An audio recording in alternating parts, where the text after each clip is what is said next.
Hi! Welcome sa aking mathematics tutorial kung saan ituturo ko sa inyo ang mga basic concept ng mathematics.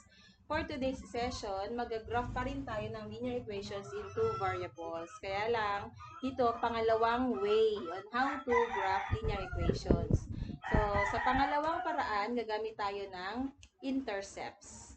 Pag sinabi nating intercepts, ito yung mga point na kung saan matatagpuan lang siya sa x and y axis or axis.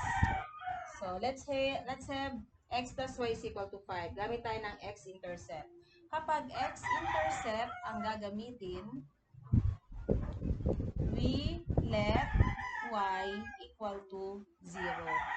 Kapag y-intercept naman ang gagamitin, we let x equal to 0. So first, meron tayong equation, x plus y is equal to 5. Sabi nga kanina, pag x-intercept, ang y natin ay 0. So ang y dito, mapapalitan ng 0. So magiging x plus 0 is equal to 5. Drop down 0, x is equal to 5. So yung first coordinate natin ay 5. Siyempre, mauna lagi ang 0, ang x, and then 0. Ito ang first coordinate natin. Then, pangalawa naman, x plus y is equal to 5 pa rin. Dito, sa y-intercept, ang x papalitan natin ng 0.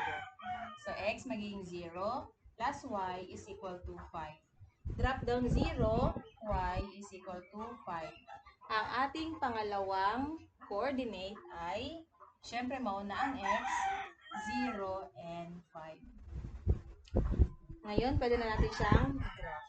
Gamit na tayo ng ating Cartesian plane. Ito ang ating y-axis. Ito naman ang ating x-axis. So, sa x, ang pinakamataas nating number sa positive side is 5. So, 1, 2, 3, 4, 5. 1, 2, 3, 4, and 5. Doon naman sa y, ang pinakamataas natin ay positive 5. So, pataas siya. 1, 2, 3, 4, 5.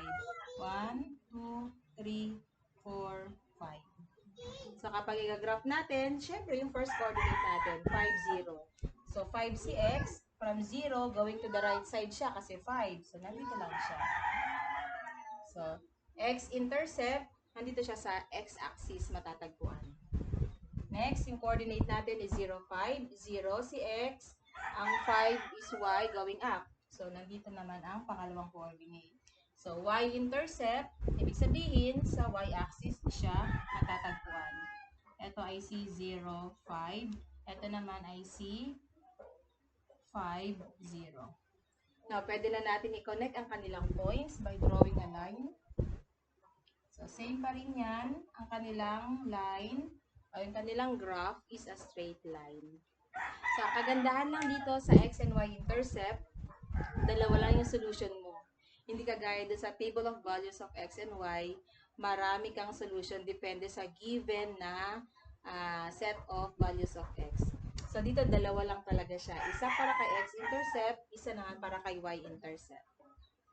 Kaya, laging tandaan, it's more fun to know the basic.